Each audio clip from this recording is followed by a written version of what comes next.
असल में अगर तलाश करें तो वो सारे के सारे केंद्र जिनको आप तलाश करना चाहते हैं आपके भीतर भरे हुए पड़े हैं। अगर ये बात समझ में आ जाए आपकी में, तो मैं आपको अध्यात्मवादी कहना शुरू करूँ। अगर ये बात समझ में नहीं आवे, आप ताकतें, सुविधाएं, संपदाएं बाहर तलाश करते रहें, तो मैं अध्यात्मवादी आपको नहीं कहूँगा, तब मैं आपको भौतिकवादी कहता रहूँगा। अगर आपको भौतिकवादी कहता रहूँगा और आप में से भी ये कहूँगा, आप भूले हुए आदमी और भटके हुए आदमी। अब मिट्टी में से आनंद तलाश करते हैं, मिट्टी में से आनंद तलाश करते हैं, मिट्टी में से आनंद तलाश करते हैं, मिट्टी में से आनंद तलाश करते हैं। और जाने क्या तलाश करते हैं? चीज़ों में से तलाश करते हैं, शरीरों में से तलाश करते हैं। तो ये भूल जाते हैं कि आनंद का जो स्रोत उदय होता है ये मनुष्य के भीतर से उदय होता है। भीतर वाले को तो कभी देखा भी नहीं, भीतर वाले को कभी पूछा भी नहीं, भीतर वाले को कभी जाना भी नहीं, भीतर वाले को संतुष्ट करने के लिए हमने कभी कोशिश भी नहीं की, भीतर वाले को कभी हिलाया धुलाया भी नहीं। भीतर वाला चिल्लाता रहा, रोता रहा, भूखा बना रहा, प्यासा बना रहा, पर आपने भीतर वाले की कभी तलाश नहीं किया। क्या करना चाहिए? उनको भगवान की पूजा करनी चाहिए। भगवान की पूजा कैसे करें गुरु जी? आप तो कह रहे थे भगवान बड़ा लंबा चौड़ा है। तो भगवान लंबा चौड़ा है, इतना लंबा चौड़ा है कि भगवान का कुछ पता ही नहीं चलता है, इतना लंबा चौड़ा है। मैंने एक दिन आपको लंबाई चौड़ाई बताई थी। इस संसार में जिस हरिका में हम रहते हैं, सूरज जैसे 1 अरब तारे, और ऐसी ऐसी निहारिकाएं जिसमें देवयानी निहारिका जिसमें हम रहते हैं, इस के अंदर 1 अरब सूरज है। सूरज कितना बड़ा होता है? जैसे अपने सूरज में 9 ग्रह और 32 उपग्रह, ऐसे ऐसे 1 अरब सितारे हैं अपनी इस निहारिका में, देवयानी में। और ऐसी ऐसी निहारिकाएं 1 अरब के करीब गिन ली गई। तो कितना बड़ा ब्रह्मांड हो गया बेटे, तेरी अकल खराब हो जाएगी, तू नाप नहीं सकता उसको, नाप नहीं सकता। उसकी गिनती इतनी बड़ी हो जाएगी कि गिनती पर कागज लेता चला, सारे पे अक्षर और बिंदियां लगाता चल, गणित तेरा खत्म हो जाएगा। इतना लंबा विस्तार है, इतना बड़ा भगवान है। हाँ बेटे, इतना बड़ा भगवान है। और एक एक के भीतर, एक एक तारे के भीतर जो उसके हिस्से बटे हुए हैं, इतने ज़्यादा हिस्से बटे हुए हैं बेटे, मैं क्या कह सकता हूँ। कितने तरह के प्राणी, कितने तरह के पदार्थ, कितने तरह की फिजिक्स, कितने तरह की केमिस्ट्री, कितने तरह के साइंस, इतना बड़ा भगवान है। भगवान की कल्पना करना बड़ा मुश्किल पड़ सकता है। तो फिर भगवान को, जिसको हम आप सिखाते हैं, भगवान की पूजा करनी चाहिए, भक्ति करनी चाहिए, और आराधना करनी चाहिए, ध्यान करना चाहिए, और उसकी कृपा प्राप्ति करनी चाहिए। वो तो महाराज जी फिर आपका कहाँ रहता है? कहाँ हम तलाश करें, कहाँ जाएं? बेटे कहीं मत तलाश करें, अपने भीतर तलाश कर। भीतर तेरा भगवान तेरे भीतर है। सारी दुनिया का भगवान तो बहुत बड़ा है, उसकी तो हम आपको जानकारी नहीं करा सकते, और उस परम ब्रह्म के बारे में कोई आपको नहीं कह सकते। परमात्मा के बारे में हमारा ज्ञान बड़ा सीमित है, और परमात्मा की कोई जानकारी देने की सामर्थ्य हमारी नहीं है। एक ही हम जानकारी आपको दे सकते हैं, जिसका नाम है आत्मा, जो हमारे भीतर है। आत्मा की जानकारी कराना, आत्मा को परिशोधन करना, आत्मा को सही करना, आत्मा को कषाय प्रमोशों से मुक्त करना, इसी का नाम है अध्यात्म। अध्यात्म किसे कहते हैं? अध्यात्म का नाम है science of soul. Science of soul किसे कहते हैं? साइंस जो पदार्थ की साइंस है, मैटर की साइंस है, इसको हम कहते हैं फिजिक्स। फिजिक्स क्या होती है बेटे? पदार्थ के बारे में, मैटर के बारे में जो भी साइंस है, इसको हम फिजिक्स कहते हैं। इसके बहुत सारे हिस्से हैं, लेकिन तो साहब ये किसकी साइंस है बेटे? जड़ की है, पदार्थ की है, मैटर की है। और हमारा जीवात्मा की भी एक साइंस है। सेल की साइंस बन सकती है, अणु की साइंस बन सकती है, तो जीवाणु की साइंस क्यों नहीं बनेगी? जीवाणु की भी एक साइंस है। जीवाणु की साइंस का क्या नाम है? जीवाणु की साइंस का नाम है अध्यात्म। अध्यात्म को फिर मैं समझाता हूँ आपको। अध्यात्म का नाम है साइंस ऑफ सोल, जीवात्मा की साइंस। जीवात्मा की साइंस, हमारा परिष्कृत जीवात्मा, विशाल जीवात्मा, परमात्मा इसी का नाम है, जिसका हम भजन करते हैं, जिसका हम ध्यान करते हैं, जिसकी हम धारणा कहते हैं, वो हमारा परिष्कृत जीवात्मा है। उसी को प्राप्त करने के लिए हमारे सारे क्रियाकलाप करते हैं। हम जो भजन करते हैं, कीर्तन करते हैं, ध्यान करते हैं, पूजा करते हैं, हमारे भीतर जो परिष्कृत जीवात्मा बैठा हुआ है, उसका परिशोधन करने के लिए हम सारे के सारे क्रियाकलाप करते हैं।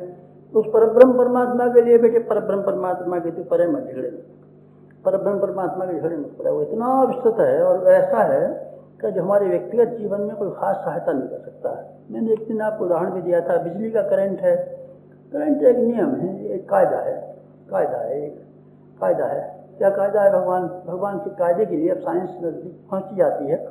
और ये कहती है, ये जो प्रकृति है, ये प्रकृति के बारे में बहुत दिनों से साइंस ये कहती आ रही थी, ये सब जड़ है, ये ऑटोमेटिक है, अपने आप चल रही है, ऐसे लोग कहते थे। अब ये पदार्थ के भीतर, एटम जिसको हम कहते हैं, उसके भीतर और भी गहराई तक परतें खुलती हुई चली आ रही हैं। पहले ये मानते थे कि पदार्थ है, एक एटम सबसे छोटे इकाई है, फिर ये कह दिया गया एटम सबसे छोटी इकाई नहीं है, इसके भीतर छोटे छोटे हिस्से हैं। क्या हिस्से हैं इसके अंदर? एक इलेक्ट्रॉन होता है, प्रोटॉन होता है, एक न्यूट्रॉन होता है, ऐसे बहुत सारे कण हैं इसके भीतर। क्यों साहब फिर ये हिस्से ही होते हैं, पदार्थ ही होते हैं? नहीं बेटे, पदार्थ नहीं। साइंस ने ये कह दिया पदार्थ तो जैसे पानी जम के बर्फ बन जाता है, ऐसे ही जम करके बर्फ बन गया। एक इलेक्ट्रिसिटी, एक पावर, एक फोर्स दुनिया में फैली हुई है, ये बात मानते थे। वेव्स फैले हुई हैं, करंट्स फैले हुए हैं, वही हैं ये। इनकी जब गांठें बन जाती हैं तो एटम बन जाता है, एटम से पदार्थ बन जाते हैं, चीज़ें बन जाती हैं। असल में ये इलेक्ट्रिसिटी है। बहुत दिन पहले तक साइंस ये मानती थी ये है वेव्स हैं, इलेक्ट्रिसिटी है। इसकी सारे के सारा विश्व में जो भरा हुआ है इलेक्ट्रिसिटी से, वेव से भरा हुआ, और कुछ नहीं है। वेव्स जमा हो जाती हैं, एटम बन जाता है, एटम से पदार्थ बन जाते हैं, कह रहे थे। अब साइंस वहाँ पहुँच गई है जब ये कहना शुरू कर दिया है कि वेव्स भी कोई चीज़ नहीं है। तो क्या चीज़ है? एक और चीज़ चली आ रही है, इसका नाम है क्वांटा। क्वांटा क्या होता है? क्वांटा बेटे, अब साइंस की नवीनतम खोज ये है कि क्वांटा है। क्वांटा क्या? क्वांटा बेटे ऐसा है जो इलेक्ट्रिसिटी तो होती है बिना जान, और जानदार इलेक्ट्रिसिटी अगर कोई चीज़ हो, बिजली तो हो, वेव्स तो हो, पर वो जिंदा हो, विचारशील हो, उसका नाम क्या होता है? क्वांटा है। अब क्वांटा के बारे में तलाश की जा रही है और ये कहा जा रहा है इकोलॉजी के हिसाब से क्वांटा विचारशील है। उसने ऐसे ढंग से आदमी को किया हुआ है, फिट दुनिया को, कि एक दूसरे के ऊपर डिपेंड करते हैं। हमारे लिए ऑक्सीजन फेंकते हैं और हम पेड़ों को जिंदा रखने के लिए कार्बन डाइऑक्साइड गैस फेंकते हैं। पेड़ जमीन के लिए पत्ते डाल देते हैं, खाद देते हैं, और उन्हीं खादों से सड़ करके जमीन फिर पेड़ को खुराक देती है। घास खाती है गाय गोबर करती, गोबर से घास पैदा होती है। घास को गाय खाती, गाय गोबर खाती, गोबर से घास पैदा होती। इसलिए इस तरीके से किया हुआ है, फिर आश्चर्य होता है। इकोलॉजी आपने साइंस पढ़ी नहीं है, पर आप ये मान के चलेंगे कि सारी दुनिया से कायदे के हिसाब से बनी है, कानून के हिसाब से बनी है, किसी विचारशील से बनी है। और विचारशील ये बनाई नहीं है तो इसका हर जर्रा विचारशील। अगर मैं आपको शरीर विज्ञान की बाबत कहने लगूँ तो आपको ये मालूम पड़ेगा इसके अंदर हर छोटे से छोटा जर्रा इतना विचारशील, इतना समझदार, इतना बुद्धिमान, इतना अकलमंद है कि हमारी सारी अकलमंदी एक और हमारे भीतर जो छोटा सा सेल बैठा हुआ है उसकी अकलमंदी एक और, हमसे बहुत ज़्यादा अकलमंद है हमारा छोटा वाला हिस्सा। कल भरी पड़ी है। क्या कह रहा था? मुझे कह रहा था कि वो जो विराट ब्रह्म है उसके बारे में तो आपको कुछ ज़्यादा जानने की बात नहीं है। फिर जिसका हम ध्यान करते हैं, उपासना करते हैं, भजन करना सिखाते हैं आपको, और जिसको हम सर्वशक्तिमान बताते हैं, जिसको हम सिद्धियों का स्वामी बताते हैं, चमत्कारी बताते हैं, दयालु बताते हैं, और अनेक चीज के बताते हैं, वो आखिर भगवान क्या है बेटे? हमारे भीतर जो समाया हुआ है, हमारा जो जीवात्मा, जो जिसको सुपर ईगो हम कहते हैं, हमारी चेतना का प्रचलित रूप, यही भगवान, इसी की हम उपासना करते हैं। हम किसकी उपासना करते हैं? अपने आप की उपासना। किसी और की नहीं बेटे, किसी और की नहीं कर सकते, केवल अपने अलावा और किसी की उपासना। अपना भीतर वाला हिस्सा जो हमारा गलीज हो गया है, गंदा हो गया है, भ्रष्ट हो गया है, दुष्ट हो गया है, कषाय कलमशों की परतें जिसके ऊपर चढ़ गई हैं, इसको धोने के लिए और साफ करने के लिए हम कोशिश करते हैं। वास्तव में असल में इतना ही अध्यात्म है। भगवान कहाँ रहता है? भगवान कहाँ रहता है? भगवान बेटे कहाँ रहता है? तो साइंस से मैंने समझा दिया, साइंस से शायद तेरी समझ में नहीं आ जाएगा। चल मैं एक कहानी से समझाता हूँ भगवान कहाँ रह सकता है। एक दिन विष्णु भगवान और लक्ष्मी जी स्वर्गलोक में बातचीत करने लगे, और विष्णु भगवान ने कहा हम तो मनुष्यों के पास जाएंगे और मनुष्यों के पास रहा करेंगे, मनुष्यों के पास रहा करेंगे। लक्ष्मी जी ने कहा जब तुमने मनुष्य बनाया था तब बहुत अच्छा था, लेकिन अब दुनिया की हवा खा करके आदमी बड़ा निकम्मा हो गया, बड़ा गंदा हो गया। नहीं, हमने तो मनुष्यों को बनाया है, मनुष्य बहुत अच्छे हैं और भगवान का नाम लेते हैं और मंदिर बनाते हैं और मस्जिद करते हैं, रामलीला ये होती है, मेरा हर साल रामलीला का मेला देखने जाते हैं। आदमियों में बड़ी भक्ति है, भगवान की आस्था है। हम तो मनुष्यों के पास जाएंगे और भगवान अपने बच्चों से मिलकर के आएंगे और बच्चों से जाएंगे। लक्ष्मी जी ने कहा ये आदमी आपने बाहर से देखा है, ये किसी का भजन नहीं करता, अपने स्वार्थों के अलावा, अपनी चालाकी के अलावा, अपनी बदमाशी से पिंड छुड़ाने के अलावा अपने पापों को गंगा जी में बहाने के लिए चला जाता है कि ये सारे पाप गंगा जी के में आ जाए, गंगा जी मरेगी, इसको सजा इसको मिलेगी, हम साफ हो जाएंगे। तो बड़ा दूर थे और ये बड़ा बेईमान आदमी। इसके पास तुम मत जाओ। विष्णु भगवान ने कहा नहीं, तुम तो ऐसे ही रोकती, हम तो जाएंगे। लक्ष्मी जी नाराज हुई कि तुम कहना नहीं मानते हमारा, आदमी से दूर रहो, सांप से भी ज्यादा भयंकर है। तुम भगवान के पास जाओगे तो तुम्हें भी अपनी जैसा बना लेगा। इसको तो तुम क्या उद्धार करोगे? नहीं, मनुष्यों का उद्धार करेंगे। मनुष्यों का कोई उद्धार नहीं कर सकता। आदमी आजकल जितना दुष्ट है कोई नहीं कर सकता। ये भगवान को अपने जैसा बना लेगा, ये भगवान को अपने जैसा बना लेगा। ये स्वयं भी मांस खाएगा और देवी के मुंह में भी देगा मांस। कैसे? देवी जी हाँ, काली माता हाँ, मांस खाओ। अरे बाबा, हम तो सबकी माँ हैं, नहीं मांस खाना पड़ेगा। क्यों खाती है मांस? क्यों हम खाते?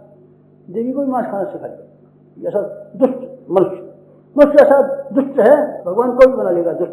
इसलिए तो मनुष्य के पास मत जाओ। लक्ष्मी जी बहुत जोर देने लगी। भगवान ने कहा नहीं, हम नहीं मानते तुम्हारी बात, हम तो जाएंगे। तो आपस में बहस हो गई। लक्ष्मी जी को गुस्सा आ गया, तुम कहना नहीं मानते हो? नहीं, हम नहीं मानेंगे। नहीं मानोगे तो देखो, फिर अगर तुम ये शिकायत लेकर के आए कि हम आदमी के सामने हो गए फेल, और आदमी झाँका तहाँ अड़ा रहा, और हमारी सारी भक्ति और हमारी सारी भावना बेकार हो गई, तो मैं तुम्हें अपने घर में नहीं घुसने दूंगी। अच्छा, भगवान को भी तैसा गया। उन्होंने मुझे बता दिया फेल, अगर हम हो गए तो हम नहीं आएंगे, नहीं आएंगे। अगर आदमी भला होगा तो हम आएंगे, आदमी बुरा निकला तो हम नहीं आएंगे। दोनों में बाजी बची। तो बाजी चले, सब जगह बैठे हुए थे, बहुत भले भले आदमी बैठे हुए थे। भगवान जी आ गए, हम भगवान हैं, विष्णु लोक से आए हैं। हम भगवान, आपका तो हम तलाशी करते थे, रोज पाठ करते हैं आपका, तो आइए बैठे बैठे। और भाई ज्ञान ध्यान की बात करते हो, तुम्हारा परलोक ठीक होता है कि नहीं, तुमको हमने किस काम के लिए भेजा था, अपने कर्तव्यों का पालन करते हो कि नहीं। तो लोगों ने कहा महाराज जी आप क्यों समय खराब करते हैं, ये तो कार्तिक कुंभ वाले आचार्य सब बता देते हैं।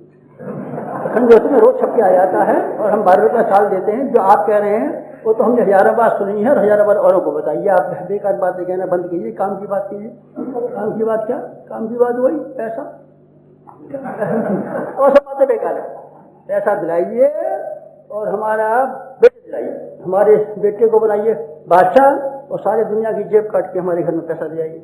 दो के अलावा तीसरी कोई चीज जरूरत नहीं। न हम आपकी भक्ति चाहिए, न आपकी शांति चाहिए, न हमें ज्ञान चाहिए, न मुक्ति चाहिए। हमको कुछ नहीं चाहिए। हमको अपनी वासना के अलावा, क्षमा के अलावा, लोभ और मोह के अलावा कुछ नहीं चाहिए। अगर आप भगवान हैं तो ये चीज दे जाइए। ज्ञानी लोग ज्ञान नहीं चाहिए, मुक्ति भी नहीं चाहिए, भक्ति भी नहीं चाहिए, शांति भी नहीं चाहिए। क्या चीज चाहिए? बस हमको तो 2 ही चीज चाहिए, एक का नाम है लोभ और एक का नाम मोह। तीसरी चीज कुछ नहीं चाहिए। विष्णु भगवान को बहुत दुख हुआ। उन्होंने कहा तो बड़ी खराब आदमी है, हम तो ज्ञान सिखाने आए थे और अपने कर्तव्य की बात बताने आए थे, ये नहीं सुनते हैं कुछ भी, और कहते हैं ऊपर से ट्रैक लगाते हैं लंबे लंबे, और अखंड कीर्तन करते हैं और दुनिया भर का हल्ला मचाते हैं, और ये इनकी नियत ये है। भगवान जी नाराज हुए, चले अपने घर। लक्ष्मी जी का ध्यान आया, लक्ष्मी जी नाराज हुई। क्या किया? भगवान ने कहा अच्छा कहीं ऐसी जगह छप के बैठे, इन मनुष्यों से मुझे बड़ी घृणा है, अब कहीं छप के बैठो। भगवान ने कहा कहाँ चले हैं? चलो कहीं पहाड़ पर शांति होती है, वहाँ जम जाती है बर्फ, वहाँ चले। जहाँ सबसे ऊंची पहाड़ी पर जहाँ बर्फ जम रही थी, था शांति थी, कोई आदमी नहीं था। बस भगवान जी बद्रीनाथ केदारनाथ चले, अपना बिस्तर लगा लिया, शांति से बैठे हुए। लोगों ने बताया भगवान आया, भगवान से तो काम निकालना चाहिए था, नाराज हो गया। लात खाए पुचकारिए होए दुधारू धन। भगवान तो आशीर्वाद देता है, गाली दे गया तो क्या खुशामद करो, चलो फिर तलाश करेंगे। नाराज हो गया तो कहेंगे महाराज जी पहले हमसे गलती हो गई थी, फिर अब क्षमा कर दीजिए, अब और जैसे आप कहेंगे वो करेंगे। जो आप ज्ञान बताएंगे ज्ञान देंगे, पर अब हमारी कामना पूरी करना, बाकी हम सब आपकी जो आप कहेंगे सो कर देंगे, हमारी कामना को मत भूल जाना। चलो तलाश करेंगे। कहीं कहाँ चले गए? बस तलाश करते करते लोगों ने पता लगाया, कहाँ गए? पैरों की खोज का निशान बनाते हुए, सूंघते हुए कुत्ते बुलाए, कहाँ गया क्या हुआ? बस पता लगाते लगाते CID भेजी और सब पता लग गया। वहाँ बैठे हुए बद्रीनाथ बैठे हुए हैं, सब आदमी चल पड़े, वहीं जा पहुँचे बद्रीनाथ। हाँ भाई तुम धक्के खा करके आ गए, चलो चलो हम तो, और हम तुम्हारे पिता हैं, तुम्हारे अंश और हम तुम्हारे अंशी हैं, हमारे जैसा आपको होना चाहिए था, और हमने तुम्हें दुनिया का सबसे बड़ा अपना राजकुमार बनाया था, हमारे लिए बहुत अच्छी बात है, और आपने तो जाने क्या नहीं किया, बहुत अच्छे बैठे सब बैठ गए। बद्रीनाथ का भेज किया, गंगा जी आए, हमारा जी आगे हैं। तो फिर वो सुनो हमारी बात। हाँ वो आपकी बात तो मालूम है हमको, आप हमारी बात सुनो। हम क्या सुने आपकी बात? हमारी बात सुनो। आपकी बात सुनने की हमें कोई फुर्सत नहीं, और न हमें समय है, न हमारी इच्छा है। आपकी बात से हमारा कोई ताल्लुक नहीं, आप हमारी बात सुनो। तो बाबा तो बड़े हम हैं कि तू है? बड़े तो आप ही हैं, पर कहना हमारा मानो। क्या अजीब बात, नहीं बड़े तो आप हैं पर कहना हमारा आप मानो। तो बड़ों का कहना छोटा मानते नहीं साहब, बड़े का कहना पुराने जमाने में छोटा मानते थे, आज के जमाने में छोटों का कहना बड़े को मानना चाहिए। गुरु का कहना चेला माने कि चेले कहना गुरु माने? गुरु को चेला से चेला के केला तो खानी चाहिए, पर कहना चेले का मानना चाहिए। गुरु आज्ञा नहीं, गुरु का आज्ञा नहीं, आज्ञा चलेगी चेला की, चलेगी बात चलेगी। ये तो ये क्या बात हो गई। बद्रीनाथ पर देख करके कई दिन जद्दोजहद होती रही और विष्णु भगवान को बहुत नाराज है। उन्होंने कहा ये कम खत को ये मालूम पड़ गया, अब ये यहाँ आएंगे प्रसन्न करेंगे हमको, चलो।